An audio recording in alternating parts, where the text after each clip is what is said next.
Should we lead with the fact that you can go to our YouTube channel right now to see the first non-podcast related video, which is the LX470, your LX470, Yep. getting the highest quality audio upgrade it could possibly get? Well, the internet had some opinions on you could just buy mid-tier speakers because they don't understand the electrical system in the LX. But it's been an interesting week, right? I mean, this is our first showcasing to people, sort of using our network, using the people that we know, bringing things back to life. But I think it's very interesting to see public perception of how this stuff works. I mean, it's always informative, and the support has been great. And, I hope it helps somebody that's out there working on the platform. Yeah, so it's on the Clutch Culture Podcast YouTube channel. You know what's funny? When I was younger, I would always think, and this is before anybody knows anything, you just kind of see things in the Crutchfield magazines or wherever. Oh, yeah. And you think that the cooler the thing looks, the more like higher value or higher like standard it is. And that's what I think people are thinking about when they make some of these comments where it's like you used to see the old Pioneer, Alpine speakers, and they look like they were just like intricately designed and made, but really it's not better than most of today's modern standards in cars. Yeah, and the other thing is you don't know that all that stuff works with your system, right? So I think a lot of it when it comes to audio my whole life, I mean, I know guys that built show cars or show trucks that had intricate, 10, 20, 30, 40, 100,000, dollars worth of work plus. And these guys were extremely knowledgeable, and somebody would argue them, right? Oh, you could have bought this, but it's like, guys, these guys, this is what these guys do. And I think one of the most interesting things, again, you and I kind of talk a lot behind the scenes. I know a lot of professionals in the automotive market, mechanics, aftermarket shops, PPF shops, whatever. They talk about the know-it-all, customer, which is like, it's running rampant right now because of what the internet is, right? I mean, you and I have so many contacts in this business. It's like it's becoming incredibly frustrating. And then I just point them to our YouTube channel and I go, hey, check this out. Hold my beer. Hold my beer, right? Or honestly, any post, if we're being honest about anything, whether any post on any platform too. I would say if you had to rank them, Nick, like if you had to just say which one has the more like reasonable takes on the stuff, whether it's the cars, the opinions, or in this case, the starting of a build, Instagram, TikTok, or YouTube, who has the most like reasonable takes? Man, that's tough because I don't know that there's. I think they all stand out at certain times. They do, right. And again, we're not saying this. I don't look at it negatively. No. Right. I mean, this is just the nature of the beast. But also, I want to caution everybody out there: if one of these men or women are in your circle as the know-it-all, they're the cancer in your car life. Yeah. You don't realize it because you think they know what they're talking about. But I've said this on this podcast endlessly. We talk about the dealer, we talk about the manufacturer, we talk about all these boogeymen to blame. The biggest boogeyman you should be blaming are non-knowledgeable people in your circle that are acting like experts that have led people to bad purchases, to bad aftermarket purchases, to bad upgrades. The tuner market guys that are listening to this, that runs so rampant in that. I mean, they've blown up more cars than cash for clunkers.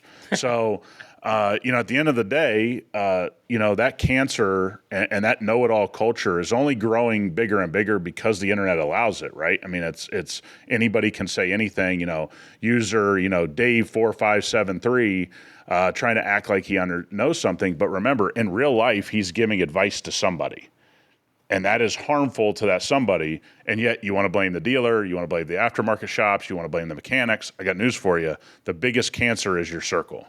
Yeah, I wanna say inside that I hope that when that happens, because if it's in person, it's kind of hard to like refute somebody face to face if you don't really like. Let's just say you don't know any better, so you're just going off of what they say. Sure. So you're like, okay, you go about your day, you go, and maybe you forget about it, and then when it comes up later, you thought about what that guy said. But when you're online, you can readily go and like try to like find the information if you don't have it in front of you, and hopefully it also kind of in a sense desensitizes or like just creates thicker skin among people online, because if you take offense to everybody that goes in on your opinion on something, you won't be on the internet. Exactly, right? you won't be online. We found that out December of last year. Yeah. You just won't create any more content, but.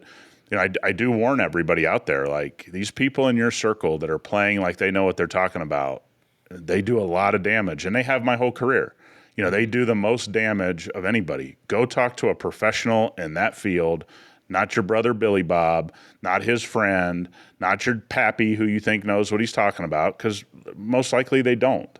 You know what I mean? I mean, you even see it in your own family. You have people that work on their own cars. Mm-hmm. There's no way they're more talented or more knowledgeable than your VW mechanic who works on VWs all day. And so you know where to draw the line because you have all these contacts. What I fear sometimes is people don't know where to draw that line and it ends up hurting them. Yeah, and it's in every industry, right? Detailing, cars, even just like, I don't know, journalist. Again, we're not journalists, but on the journalistic side of things, absolutely. You're just reporting on stuff. I mean, that's another thing. It's just like, who knows more? Or in other avenues that aren't car related, they'll work in, and you get people to comment like, "I'll take XYZ's opinion over somebody that just has a big audience." But it's like, well, I understand that just having a big audience doesn't give you more know-how about something, but it is going to expose you to more stuff typically. Like, people are listening to you because you hopefully know more about more and you've been exposed to it and whatever. Yeah, but we've seen the opposite, right? I mean, I can show you some big audiences in my neck of the woods, and I can tell you I know those people pretty well, and their lack of knowledge would astonish a lot of people, but they don't come across. I mean, again, you have to remember that some of this stuff on the internet is nothing more than a television show. Yeah. You know, you didn't think the Seinfeld show was like some, reference of everything in life, right? Like they're going to tell you how to do stuff. It's just a television show. And so you have your laughs and you move on. And I think largely most of the stuff in the automotive world, it's not much different than Seinfeld.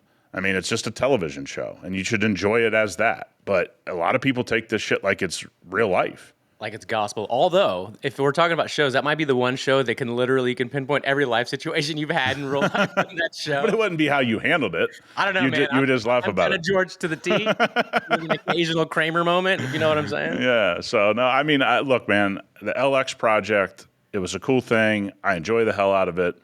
I hope everybody takes it for what it is, was just showing what it means to talk and deal with people that know what they're doing. They're not trying to oversell you. They could have absolutely sold me a $10,000 or $15,000 upgrade to that system. They could have very easily, the speaker manufacturer we were working with before, they could have, taken the whole system out, made it a lot worse to deal with, but made it sound better. They even said, hey man, let's do this the right way. They walked away from the project while also putting us in touch with the right person. And so that's what you kind of hope for everybody out there. There's a lot more that goes on to getting to the final result in the video that you see than just, we didn't talk to anybody. It's like, no, we talked to, probably 100+ years worth of experience if we add up the engineers at the speaker company, the installers at the speaker company, then the audio company who's been in business over 40 years in Scottsdale. You add it up, we were well over 100 years of experience. So I think we did our homework. Yeah, I think the people listening too, like you guys, shout out to everybody listening, all the guys and the one gal that listen to the show. I'm sure you already know what you have is cool, which is why you bought it, which is why you kind of tinker with it and do stuff with it. Absolutely. And that's a big thing of the show. And, Nick kind of coined this phrase a couple of weeks back where it's like you buy something and you make it cool. The LX is an example of that. Nick's M3, I got the GTI. I'm still looking for something else, but the car market, which we'll get into, is still a crazy hot mess right now that seems to also be kind of spiraling out of control fast, but not quick enough and not with enough hindsight to make smarter decisions faster by Well, when you have places like Jaguar or Land Rover who can't work for a month and a half because they got hacked for the 52nd time in 2 years, the supply market gets a little wonky. And then you had a big fire in the aluminum plant. Yep. Magically. By the way, there has been more fires and more weird things happen at automotive-related plants in the last 5 years than in the history of the automotive business combined.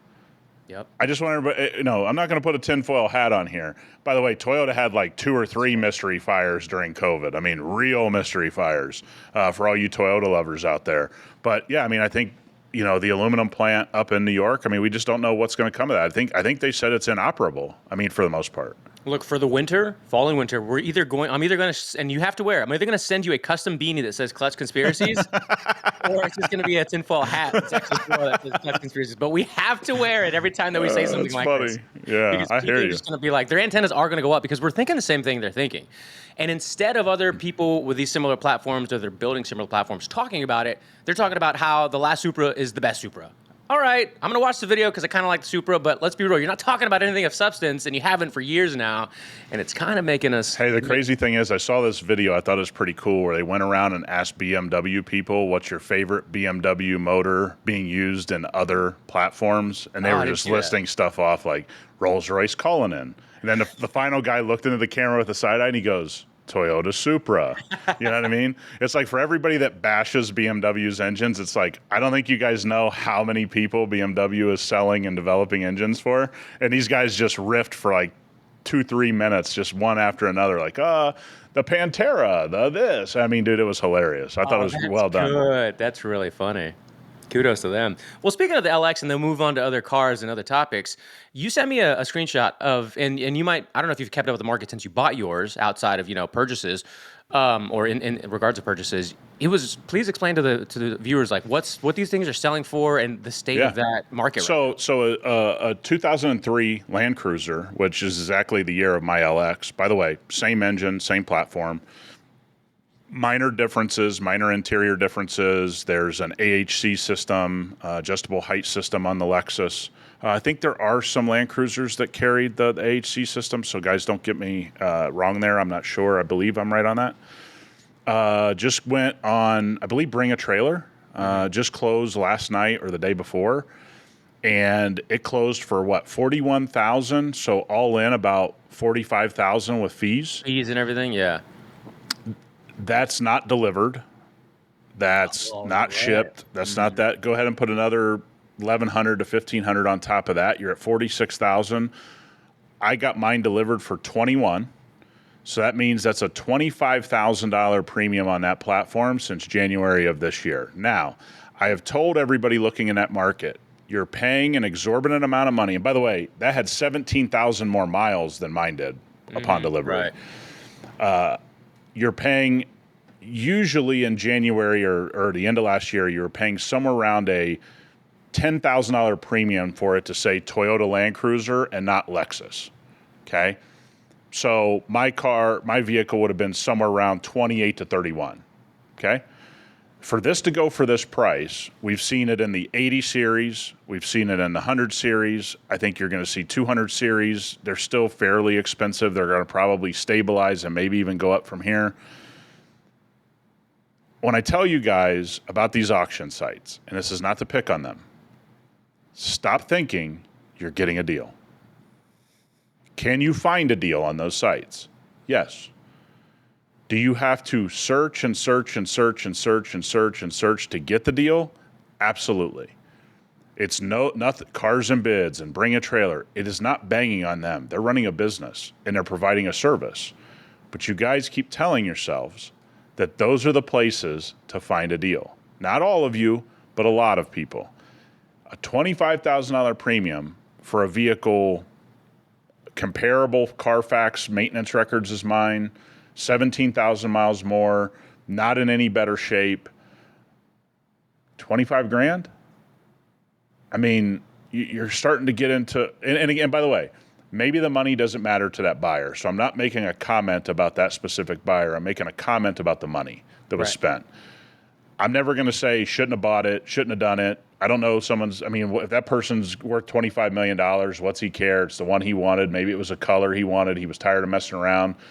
But just looking in these places that you guys can see is really probably the worst things you could do. I told everybody, I went to a tiny little honey hole called eBay that nobody thinks is alive, and I go ahead and I call that guy, and you go, well, don't buy from a dealer. What do you think Bring a Trailer is? They're actually the dealer of a dealer. You're buying from two different dealers usually in those situations. And so, again, I hope this person loves the vehicle, but we're seeing people pay premiums on cars, and the only way to win in the car business is on the buy side and then taking care of the car, right? That's where you win in the car business. So if you screw up the buy side and you screw up the maintenance of your car, you're going to lose all the way around, and that's what most people do, unfortunately. I think we had a good comment on last week's episode on the YouTube. Was it? I think the 80 series. Do you remember this? I think you might have where that market. I think you were you looking at 80s before, 80 series before? Yeah, I like the 80 series. I like the anniversary. There was things I was looking at, but I really want people to understand this. people are really unsure of Toyota's future and if they're going to build these bulletproof platforms again. And remember, that's what Toyota's bedrock is. Mm-hmm. These V8s that never broke, that they figured out, that they knew how to do. There's some V6 platforms that people love and the 4Runner and so forth. But the V8 bulletproof engine is all but gone. Yeah. And now people are saying it's not coming back. And that's the only thing. Look, somebody shared this with me. You know, to use like some Toyota features on their cars are now like $15 a month, $8 a month, $12 a month. I knew it. The old Toyota is gone. I mean, it doesn't mean the new Toyota or the future of Toyota is bad. I'm not saying that. I don't want anybody to hear that. But for those that knew the old Toyota, they're starting to go, I better get one now. Very similar to the Porsche market 3, 4, 5 years ago. And a lot of smart people said, time to get one. What'd it do? It rocketed up the price. Toyota's falling into that now, but I want to caution everybody. Stock market's at all-time highs. Okay, asset prices are still up. You haven't had a massive dip in the market. You haven't had a massive dip in housing prices. So everybody just relax. Nobody knows if this is going to sustain itself. Yeah. It's sustaining itself now because of asset prices. Yeah, and it's a good time to hold and kind of be steady Eddie about it, because an opportunity is around the corner when something corrects, right? For those that kind of waited, were a little more patient and, waited for a reasonable price or purchase, that's where you make, that's like you said, on the purchase is where you make, the best part of the deal. But yeah, everything is super inflated. I'm still looking at the Mustang Mach-1 world and other things too. And what's funny, dude, tell me how you would interpret this. If you're looking at a car and you're seeing them kind of fluctuate at a price that's like, okay, and we're talking U.S., not just in your state. And then all of a sudden, they're going up $4, $5, $6,000, and then they're correcting back about a few weeks later, a month later, back down. And then you have about half and half. Half of the people have kept that $5,000, $6,000, $7,000 premium, and the other ones are down here where it should be. Yep. Do you take the ones that are where they should be and take them to the other ones and say, "Hey, can you beat this price?" Like, are you going to be adjust? Yeah, I mean, look, if they have a color you want, it's worth the shot. I mean, yeah. I don't think people realize how many shots I take when I'm trying to buy a car. I'll throw it. Not everybody. I just throw out emails, text messages, phone calls. I mean, if it's something I really want, will you match this? Look at this comp over here. Can you get me to that price? I mean, I don't have a problem doing that legwork, and I don't think everybody enjoys that. Right. And so they don't do the legwork. They get impatient, and then they want to talk about the bad deal that they got and how somebody ripped them off. And it's like, well, you didn't do any of the legwork, right? And that's okay, but then you got to accept what comes from not doing the legwork. Yeah. And that's just what I've always lived by, thought of. This is the legwork. This is what you need to do with the legwork. If you're unwilling to do it, you got to live with what you get. You took out the M3 over the last couple of days, didn't you? Hey, put dude. A smile on your face. You put the word M3. Like, he's just smiling. His cheeks, ear to ear. I will say this: 44,000 miles on that. It drives great. Tons of power. Tons of handling. I go back and forth about selling it because I'd really like to get into like a 996 turbo or something like that. All right. Okay. But here's the deal: it's hard to sell that car. Of any car I've ever owned, I'd never really struggled to sell much. I always wanted to own an E90 M3. Mm-hmm. It's the one that spoke to me. It was sort of right when I could start thinking about buying those. Yeah. But didn't pull the trigger, and now I have one. Extremely low mileage.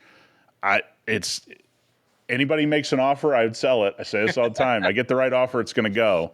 But every time I drive it, I say the same thing to myself, like, I need to drive this more. What would you sell first, the Dodge or the M3, given the right time? Well, let me let anybody in on a secret. The right offer on anything I own, house, cars, the shit's gone. Okay, like make no mistake, it's gone. Anything I own, right place, right price. Hey, my family's about the only thing off limits. I was gonna make a joke. We might be pushing it, but that's possible too. Yeah, like I'm just if you live in this business, you have to be smart enough to go, hey, it's a good offer. I can put this into something else. I can always go back and get this car. And again, I think the E90 M3. I see people going bonkers over the E92, and they're spending all this crazy money. They're not getting that much of a different experience. Again, if that's the car they want, I want them to get that. I mean, that's always our stance. But I think price-wise, you can't beat an E90 M3 right now. All right, well, let's get into some interesting but also less enthusiast type of cars, and that is the good old EV world. All right, there's a lot of moving and shaking inside of. I mean, I thought for sure that what we're going to lead off today with is, did you see Ferrari announced their electric car, and the stock price fell 15%? See, I'm glad you knew that because I didn't know what the repercussions of that was or what the effect was. I mean, since we're talking about EVs now, let's get into a little EV segment here. What are they doing? What's going on over there? They kind of, they said this is what we're going to do. They don't really have a production ready, rendering of it. Although, they have some stuff with camo on it, and people have shown the design and whatnot. Look, it fell for a lot of different reasons. I'm not going to blame the 15% on the electric car. I think they had to they did some projections out to 2030, and they kind of lowered their projections of where they're going to be in the next 5 years. So I think that was the main culprit. But I think when we all look at Lamborghini, Ferrari, Aston, McLaren, doesn't matter. I think you look at what is really going to be the reaction to this, because they're already talking about they're going to put the Ferrari sounds in this. They're going to amp up the noise. And I just go, I mean, is that what you guys really want? I don't think the Ferrari buyer is going to be that thrilled about it. I mean, look, SF90 and their hybrid system hasn't been well received. I'm just kind of out on this, not because it's an EV. I'm just out on it because it just seems kind of incompetent and thrown together. We're going to jump in. And I think that's probably where some of the weakness in the stock prices come from. It just feels like they're jumping into it. Yeah, so I guess we can go ahead and also talk about like the tax EV credit. That conversation is obviously happening more in some of these worlds. Starting with the Tesla, which is kind of why I brought it up too, because you mentioned a while back when we were talking about BYD and how they're able to price things and make things, and really backed by the state kind of stuff. Well, and the funny thing is, nobody talks about all of the Chinese car companies that have collapsed. Most, you mean? I mean that people don't realize, like, they have a lot of these car companies. Most of them are collapsed, on the way to collapsing. Are being propped up to not collapse. But this is the future of the market. We all need to stop lying to ourselves. EVs are not going away. They're just not. I mean, they're not going to go away. Everybody around the world's behind them, from governments to everything like that. It's going to be here. I just think we all need to understand that, and we just need to say that we're for choice. Keep ICE, build EVs. Let's just agree that that's the future. I mean, I just don't think we need to get that deep into it. I think your experience lets you have that level-headed take on it. Me being 10 years younger, I want to just like rip the Band-Aid off and be like, no, they're going to be gone, and we're never going to again, like they're dumb. But realistically, of course, you're right. I just hope that there's a better understanding of where they fit in the segment, where they fit in the world of cars. Good point. And who was it? It was Camisa. It was Camisa and his co-host talking about on their podcast that if you're just a commuter, you're a mobilizer, I think is what it's almost like what we said. I know. But hey, Clutch Culture's over here. Jason, I'm just going to say that was a couple weeks after my exact opinion. Hey, Jason. No, I'm just kidding. We love Camisa. It's just a joke. Yeah, absolutely. Curmudgeons, car I love Camisa. His takes are always great, man. And, that whole idea, we talked about it for almost a year now. I love the term. He used another word where it was supposed to be like mobilizer, but he was like, if you're a automobilizer, and his co-host was like, you mean like just a mobilizer? Like, if you're just going A to B, get the EV. It should make sense for you if you don't care about what you're driving, the experience. And all that if you look at a car like an appliance, which is a huge number of people, then EVs are nothing. All of you ICE diehards, which we are, which I want, but I've never been anti-EV. I don't think it's worth the headache and all the effort people are putting in to bitch about EVs. Okay, and I think you don't have to buy one.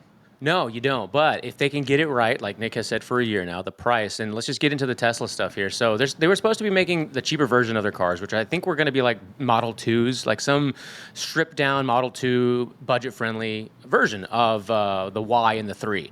And instead what people got was a $5,000 discount, a reduction, but got literally every possible feature. Didn't Hyundai come down and say in 2026 they're lowering their price $10,000 on EVs just to make up for the $7,500 credit? Yep, that is literally going to be the next article I pull up because the way Motor Trend phrase it is very Motor Trend-esque. So we'll get to that one next. But yes, you're absolutely right.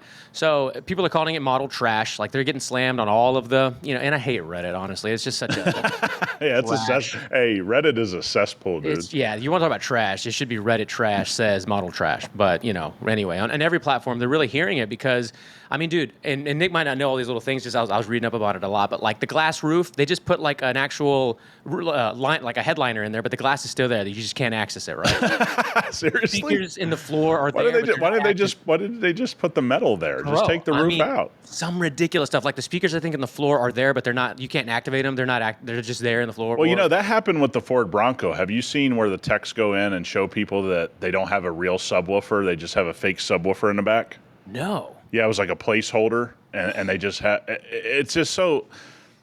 I want to say this though, and I want to make sure we're accurate about this, guys. If you want cheaper stuff, it is going to look, feel, and be cheaper. Period. There's all of you guys that are bitching about price. You got to give up something. Yeah. So I say this about the real estate market. Look at the house size. When you guys go, well, in 1950, this is what a house cost. Cool. If I built that house today, which I could do for probably cheaper because efficiency and whatever, you guys wouldn't buy it. Mm-hmm. You'd go, look at this house. Why would I buy that?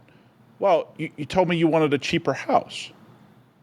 But you also want the Viking range, and you want the Sub-Zero fridge, and you want a 200-inch television that comes with the house. It's like, with the wine cellar in there. Yeah, it's like, okay, guys, that stuff costs money. I'm not saying it's right or wrong. I'm saying I don't think Tesla cut deep enough price-wise, which is probably what everybody's mad about. $5,000 and losing everything is not going to save you that much on a monthly payment or a monthly lease payment or even a cash deal. So I just don't think it's connected to the market. But for all you guys clamoring for a $25,000 truck, I'm on your side, but you're going to get into a $25,000 truck. All right, so I want to give you a rundown here. I'm just going to pull up the chart instead of going through the whole article and just kind of let you put your eyes on this and crack your jokes. And we'll start at the top here. So the Model 3 and Y, the standard versus the rear-wheel drive, the $5,000 difference, right? Everything from 0 to 60, from 6.8 to 5.4. Can you make that? Can you make it a little bigger? Yes. Let me see if I can zoom in for you. Okay, thank you. There you go. So here you go, man. Point out if anything stands out to you as egregious or just like, wow, please let me know. I'm going to slowly. I love that they put the 0 to 60. Like people buying Model Y are like fired up about. It's literally the first thing. 12% slower charging to save $5,000. I mean, cloth seats to me, that doesn't bother me. But I got news for everybody. That should be a much bigger savings than it is. Mm-hmm. No subwoofer, which I already talked about, happened in some of the Broncos. I mean, I'm looking through this list here, and I mean, glass roof covered that's insanity because you still installed the glass. So I don't know why you just didn't use a cheaper material like the metal stamping, but I see we're trying to do something here, right? So we're trying to do something as the automotive business. And I want to applaud companies that are trying to make things cheaper. $5,000 is not the savings you think it is. Not today. Okay? Not today. So the new $5,000 is $10,000, $12,000, $15,000, right? So you told somebody, hey, I got $5,000 saved up 15 years ago. As a young person, they'd be like, man, you're doing pretty. If you tell somebody you got $5,000 now, they're like, well, that's not going to go very far. Yeah. Okay. So $5,000 doesn't go that far, right? It just doesn't go that far. Yeah, we all wish it did. I'm not, if you're in a position where you don't have $5,000, I'm not trying to make light of any of that, but $5,000 isn't what $5,000 used to be. We all understand that with inflation and whatnot. These car companies also do a poor job of explaining to the consumer, guys, if you want deep cuts in price, this is what's going to have to happen. And that's why I am so fired up about these CEOs talking to real people on podcasts and not some nitwit that doesn't know what they're talking about on CNBC. Okay? Mm-hmm. I understand you're talking to CNBC because you're worried about the shareholders. I understand that. But after you get off that conversation, it doesn't mean anything. You need to go explain to your consumer in 2025 what all of this stuff they're asking for means. Then you can create a narrative And then you don't have the disaster of Tesla. And we already know Elon's whole thing about the media and everything like this. He's been they don't even have a media department at Tesla. He's the media department. And it's hard to argue, since they're selling millions of units of cars, that he's gotten it wrong. But he also did that in a previous decade that's going to be very different than the last decade. And the next decade is going to be about just explain what the consumer needs to know. And $5,000 is not that big of a savings to take away all this stuff, in my opinion. Yeah, and so that one, where did we land on? We landed at those being somewhere roughly at spec. So with none of the specs, 39, spec'd out about 45 or so, right? And then Motor Trend's article, and I'll pull it up for you here, is it's more about the Tesla, but at the bottom, we'll get to the conclusion where it tells you what you actually get with the Hyundai. But Tesla's new cheaper Model Y is already beat on price by one of our favorite EVs. Any chance to get to take a jab at? Oh yeah, 100%. They love doing that. So anyway, I'm going to scroll to the bottom here if you're watching on YouTube. And as far as the conclusion of what you get, the Hyundai is still going to be around 41, but they call it the feature-rich SEL, which is going to have just about everything for an additional $970. I mean, if you get all the features from the Teslas and then some for 41, it is literally still. And so here's why this isn't a conclusion. The IONIQ platform is not the Model Y platform. No. It serves a whole different marketplace, in my opinion, right? The Model Y is at least, a reasonable sized crossover with a little bit more of a family friendly feel than the IONIQ 5, right? Yeah, the IONIQ 5 is like a hatchback. Right. So, and there's nothing wrong with that, but no. I would ask this question: where's the $10,000 coming from on the IONIQ 5? So, is it going to sell for 41 and you get a $10,000 rebate off the 41, or is 41 with the $10,000 rebate? As of this conclusion, it made it seem like you can pick one up. So if your goal is a reasonably sized EV, it's hard to beat the 26 IONIQ 5 SE. It starts at less than 40, and then it goes up to 41.4. Yeah, I don't think that. And I know people love that car. Hopefully, if you own one, you love it. Yeah. I see those around from time to time. I mean, paying 40 for that seems egregious. Again, you could pick up my LX for 21. I was going to say, you could pick up your LX, which Nick will obviously do. Yeah, I mean, it's just not. And we're talking about two different markets. I understand. I don't want people to think we don't understand that. But the EV market's in a real precarious place under this administration, especially in America, of how are you going to compete? I saw some information come out from some journalists, touting how big the numbers have been on EV sales, in the third quarter. Everybody was trying to get in before the $7,500 tax credit. And also in some of those sales, I don't know if anybody ever saw this, some of the manufacturers were actually selling the cars to dealers and allowing the dealer to take the $7,500 tax credit. There's a lot of funny business that went on in the third quarter that I think the EV evangelical crowd in the media doesn't want you to know all of the funny business that's been going on. There was a bump. There wasn't a gigantic spike. I saw a lot of those charts and numbers, and I mean, it wasn't anything that's like, oh, no. But I mean, look, if you're a dogmatic EV person, any uptick is like trying to prove you right. And so I got to say this a million times. I'm sorry for our frequent listeners. I'm in the middle of the road. I don't. If you want an EV, it fits you, great. And by the way, if Mach-E could have been built when we bought our GX 460, we would own a Mach-E right now. I wanted to give Mach-E a run. I wanted to own it. I agree. As we were talking, I was scrambling to find the IONIQ pricing and page. So here is where we are. Starting at the top, 2025, I mean, 7,600 up to 9,200, but it starts in 2026 at 36,600 and goes up to 50,500. So you're telling me, and I'm not, obviously, for anybody that looked at IONIQ 5s, I didn't know this, they were going for 43 plus in 2025? Oh, yeah, especially if you were getting something like the N. Oh, wow. Yeah. Hey, man, if you love it, I hope you love it, because I don't. I hope you love it too. And again, let me be the less reasonable one here for a second, since Nick is a level-headed professional here. $50,000 for that? Are you out of your freaking mind? What are you talking about? I mean, you can get a lot of V12 Astons for like $30,000 right now. Oh, dude, I know your family can't fit in it, but you just look at your wife and go, "Hey, what do you want me to do? It's a good deal." Random. Last night, in my list, because I have a master list on Auto Trader of like the specs I want just across all cars. Yeah. I can't remember the year, man, but it's a Maserati Quattroporte, I believe, for like $12,000. Yeah, already broken.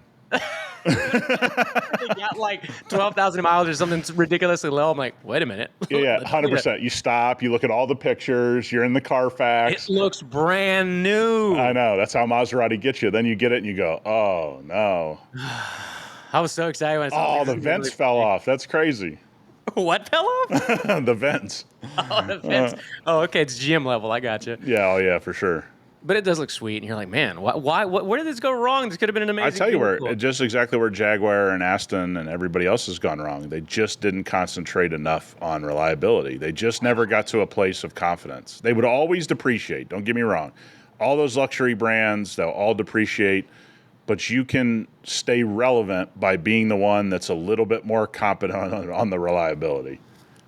Look, before we move on, I'm gonna give Nick again just one more time a big gander at the full IONIQ here, the whole thing. I mean, that's what we're working with here.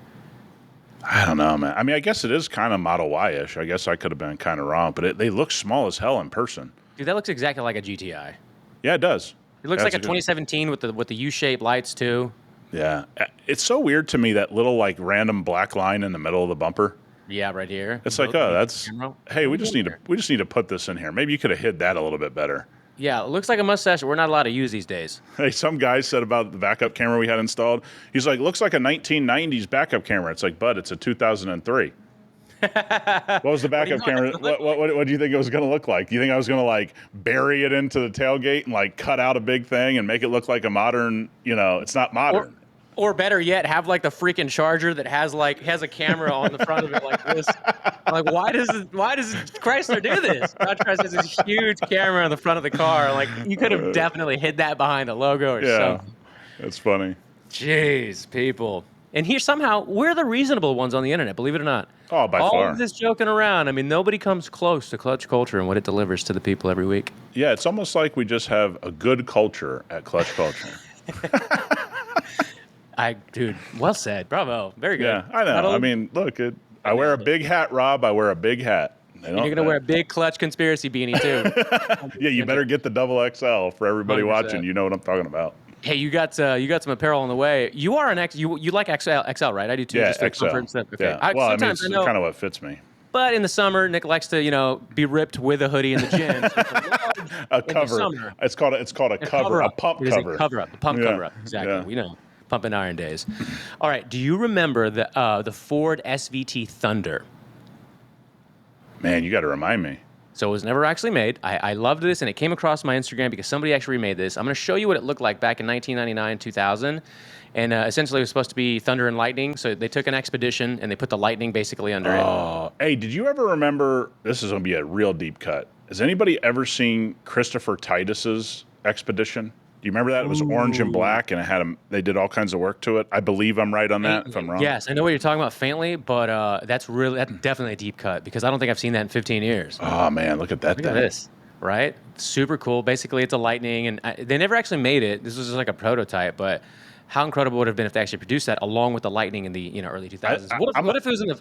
I'm going to ask this question because Jim Farley seems to not be in the office very much. Have you seen the back of the new Expedition? It's two-tone? Yeah, it's only two-tone as well. What do you mean it's only two-tone? You can only get it two-tone? I believe you can only get it two-tone. No, that can't be true. I'm telling you right now, we're going to end the podcast right now if you can only get... I saw one today. It was silver. Okay. The whole vehicle's silver, and then there's this big black thing on the back that makes the tailgate two-tone. I'm like, where did that come from? How does that go into the design? Dude, I know this because I know somebody that already... yes, the back of the 25 Expedition features a two-tone split gate tailgate where the top... Okay, but is it only... I think it's the only spec you can get, dude. Well, here's the thing. So did they fix the tailgate where it's a two-piece tailgate? There's a top and a bottom? Or does it all come up as one door? No. Yeah, the black portion is what comes up. Yeah, and then the white stays down. There's no way you're right about that. There's no way. Because here's the thing. If they brought back, I think all things, because my LX is this way, I think they should bring back the tailgate you could sit on. Okay, so I'm all in favor of that. If they did that, then this is going to give them a little bit of a pass. It's still the stupidest thing I've ever seen design-wise out of the blue. But if it is a two-piece tailgate, then I'm kind of going to give them a little bit of a pass because that absolutely should be how all tailgates are built. You should be able to grab a beer in your garage. You're right. And sit on the tailgate. Totally right. Let me correct this for the record. The two-tone option is specific to the King Ranch. So only the King Ranch. Oh my God. Buy our nicest one. It's going to look the worst. Yes, I knew it was only on. It had to be on one of them. So, but you can get single color options on the XLT and the Limited. Oh my Otherwise, the most expensive one has the two-tone.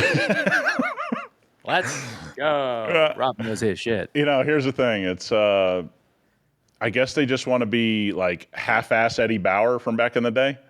Because That's exactly what it reminds me of. Here's the thing. The two-tone, though, on the Eddie Bauer went on the rocker panels.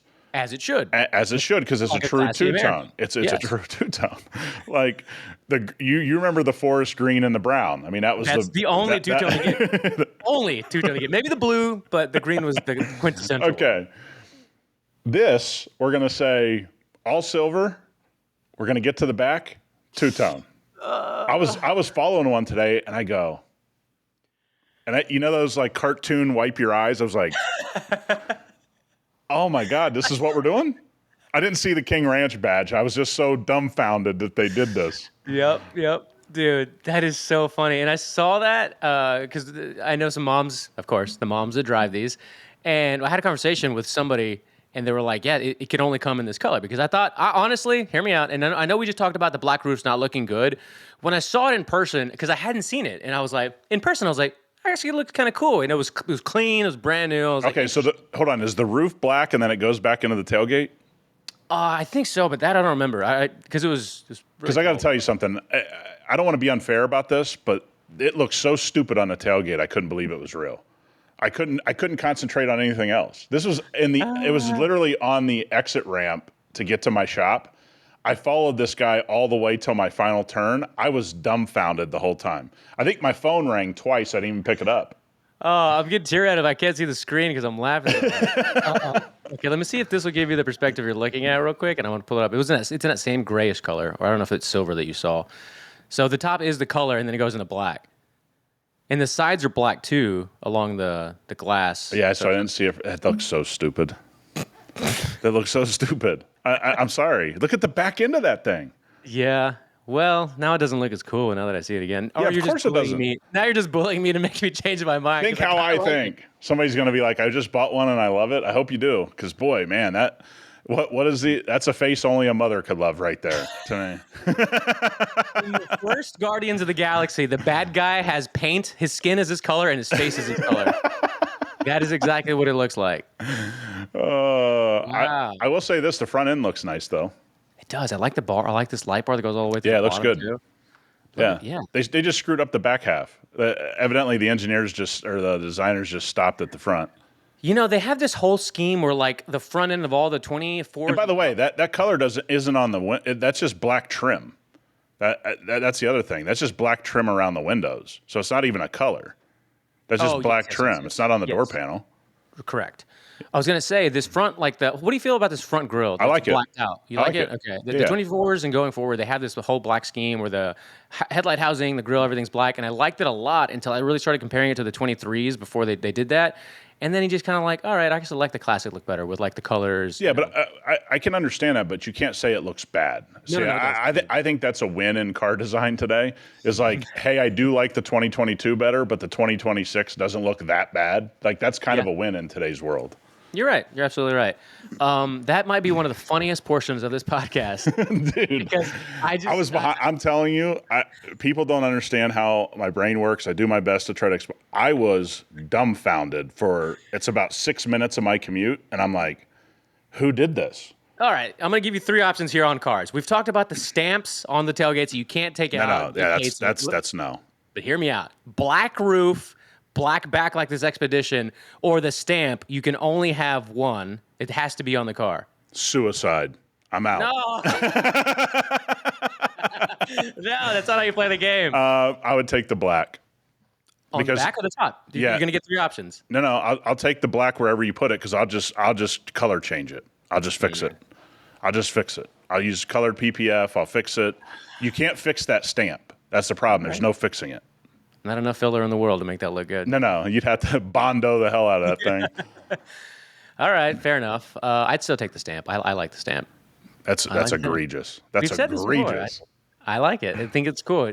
I will put SRT, F-150, wherever I'd be following you and go, hey, man, what kind of car are you driving? I can't tell with that big stamp on the back. Well, let me just slow down so you can see what I'm driving. I have a buddy who got a brand new Sequoia, and we were doing something as a family, and I was following him, and I kept sending him texts. I said, hey, man, what kind of car did you drive? I can't tell from the back. He did not get the joke until I got there. I said, don't you see all this writing? That's rude. Oh, dude, it was hilarious. It was only hilarious to me, so everybody knows. He was like, yeah, I guess I see what you're saying, but dude, I kept sending him texts like, is that a Toyota? Dude, I got to get your opinion on this just because we're talking about Ford, and I've already brought up the Mach 1 earlier. What do you think about the color purple in general? Done right, it's great. Done wrong, yeah, that's done right. That looks good. Right? That looks really good.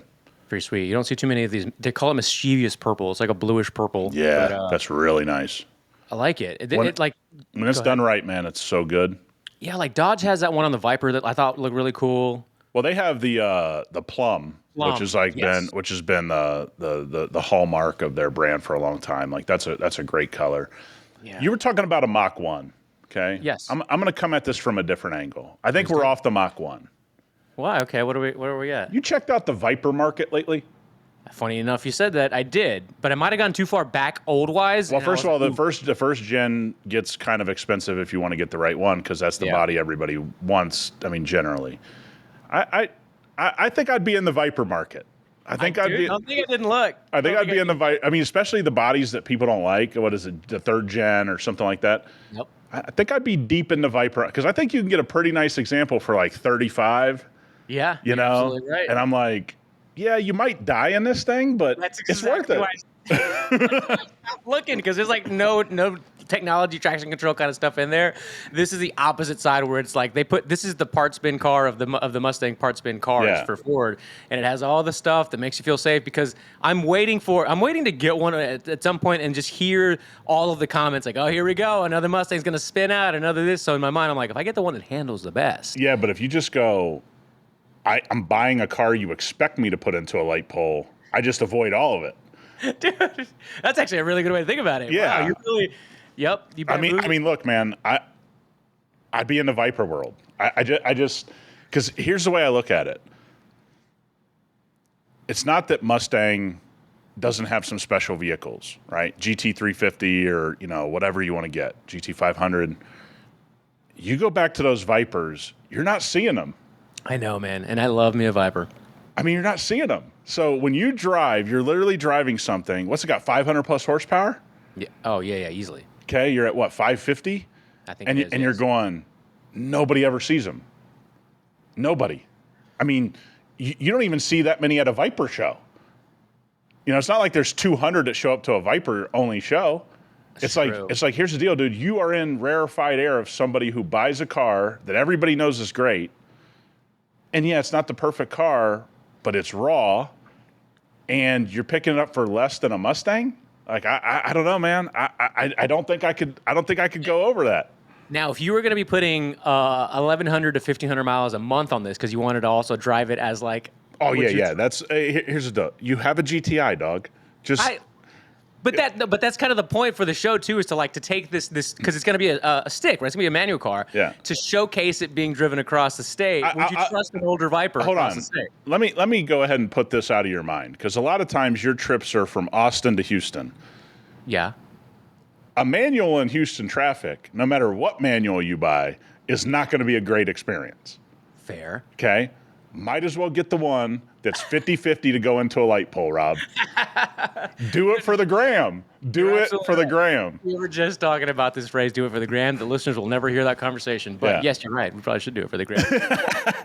There's a video that if you haven't seen it, you'll probably see it now because we're talking about it and our phones are listening to us 24/7. Yeah. There's an old Integra like the one from the first Fast and Furious at the stoplight, and there's an older late 90s Corvette, or rather Viper next to it. and then the Integra is just like, bang, just rang, rang, and then all of a sudden it turns green, Viper right into a pole. I mean, the pole goes right through the car. The pole goes through the whole thing. Okay, so we have a saying behind the scenes that we're going to bring public. Yeah. Do it for the culture, Rob. We need to see you at a stoplight losing control. We just got to see it. I want you to come out fine. Don't get me wrong. I don't want anything bad to happen. But, I mean, it's a Viper. Do it for the culture, and then when the camera comes up to me, I'm wearing a Clutch Conspiracies fucking beanie on. Like, why'd you do it? I did it for the culture. Yeah. The gram, dog. The gram. Can you send me that? Can you send me that video? That is so funny. Well, I got to go refresh that because I deleted that listing. That's a of the big mistake. Big mistake. All right, I'm going to go back and filter it through. Next week, I'll report. If you see the SRT flag, which I have in my garage that I found, if you see it here next week, everybody, I'm going to change my mind. You're going to have to tell your wife, look, you know that safe Mustang I was about to buy? We're out. Yeah, I'm getting one of the most reckless cars I can own. Yes, we're going the other way. I like it. Nick, you convinced me. Okay, all it took was seeing a purple car. You're like, you know what looks good in purple? Vipers only. We're going Viper only. Okay, we're going to wrap the show up, land the plane on the complete opposite of a Viper, and that is another vehicle that I'm actually excited about, and that is a Slate truck. We haven't talked about Slate in a couple of months. Sure. And I'm in this forum. It's actually the Slate forums. And they were showing pictures that I'll just pull up here for people watching on YouTube of the Slate trucks being built. And I want to get your perspective on maybe some of the refinement that I see in this as they're being built, or just kind of your opinion. It's been a couple of months. Oh, it looks like they cleaned up the front end. Yeah, it does, right? Look at that. If it comes with this kind of rake, like this whole look is just, I think it's the bee's knees. Okay, so here's what we've kind of said from the beginning so people don't misconstrue what we said. We knew this was hinging on the $7,500 tax credit, right, to really blow up. But we're seeing all these manufacturers, like we just said with Hyundai, like we're seeing with Tesla, they're finding ways to cut costs and make things cheaper. The question is, can this stay sub $25,000? But now you have to have the conversation about the consumer. Everybody wants something cheaper, but they don't want to give anything up. So is Slate going to find that to be the problem?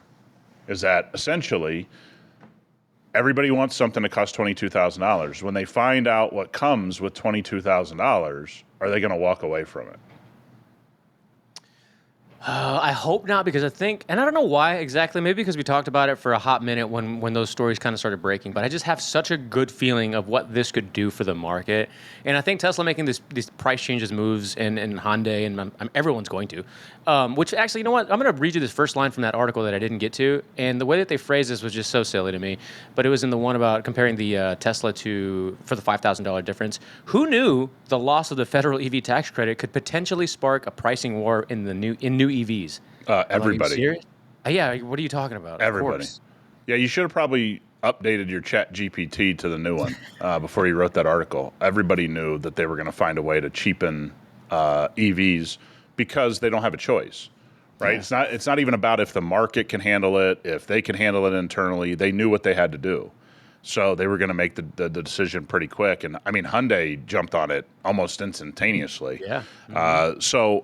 Again, getting back to Slate, one of the things I would love to see is I'm really interested to see what the consumer actually does, because you and I and maybe some of our listeners, we understand what you're getting for $20,000, $22,000, $24,000.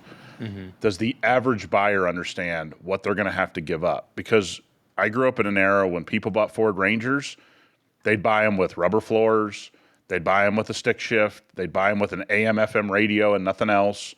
No bells, no whistles, and they would be happy with them. Yeah. The consumer now is trained to go for these upper echelon trim models, no matter the cost. And you and I, saw a report today, or this week, I should say. I don't know if it was necessary today, out of the Wall Street Journal, which is delinquencies on car loans have never been higher. Yeah. And again, I always tell people, if you weren't there in 8, 9, and 10, it's kind of hard to believe delinquencies on cars could be worse today for a financial collapse that took place, and we haven't even had the financial collapse yet. So is the consumer going to be compelled to give up all of the bells and whistles? Because look at what Tesla did. We're taking away your bells and whistles. The complaints ramp up to 1 billion. It's easy to say if they'd have taken away all the bells and whistles on the Model Y and they'd have charged me $30,000, I'd have been happy. I don't know that that's always the case. I think people want stuff, and they don't understand, like we talk about with housing. I can build you a cheap house because that's what houses were in the 50s, 60s, 70s. They were very cheap construction. They may have been good workmanship, but they were very cheap construction. You guys don't buy those houses now. Like you want the bells and whistles, and then you want to complain about the price. So the question now becomes, if Slate comes out and it's $22,000, and you maybe just get a radio that can connect to your phone and that's it, and rubber floors and nothing else, is the consumer really going? I want to believe that they're going to do that, but I don't think we're going to know till it hits the market. I want to believe that, and this is what I was going to say earlier, that doing this the way Tesla did it, $5,000, we're taking away all these bells and whistles, and then seeing the backlash. What if they, and this is what I want to believe, because they're still there, the glass roof is still there, the speakers are there, so then they're like, all right, we're going to reverse course a bit. We're going to include all the features, and we're also going to give you $5,000 off. Oh, they're our saviors, Tesla, Elon, we love you. That'd be a good way to go about it, because they can test the market, still have the stuff there. People don't like it. Like, ooh, too big of a backlash. Let's just go ahead and give it to them. Yeah, I mean, I'm not. You could be completely right. I mean, that could be the whole plan here. Is we just wanted to test the waters. I think you're in a weird market to do that. Yeah. I think consumers are so distrusting of everything now. Oh, yeah. That doing that would be a risk. That doesn't mean that's not what they're doing. You could be exactly right. I think it'd be obviously pretty common sense that may be what they're doing here. But then, because even at $5,000, you're not losing the full. I mean, it's not $7,500 that the tax rate was, so it's actually kind of works out better for Tesla in a sense. Well, and the other thing I'll keep saying is the tech was supposed to cheapen over time, right? As we built out our infrastructure, everything was going to continue to get cheaper, right? When we brought out plasma TVs, they cost $15,000. By the time we got to the end of the life of plasmas, you could pick them up for a couple grand. Right, and now you can get a 85-inch when you're picking up your food at Costco for $800. Right, it's supposed to get better and better and better, and that's the whole argument of going so technologically advanced, is that as it gets better, the price comes down. I just don't know that we've seen that as fast as everybody's wanted to see it. No, man, I think the point of diminishing returns was a long time ago with a lot of this tech, and I'll give you a perfect example. Appliances in the house. I'm sure Nick has had his fair share of appliance scenarios where he wants to just burn every appliance down and say, we're just going to use fire outside in the backyard, and we're going to use the outhouse, nothing inside.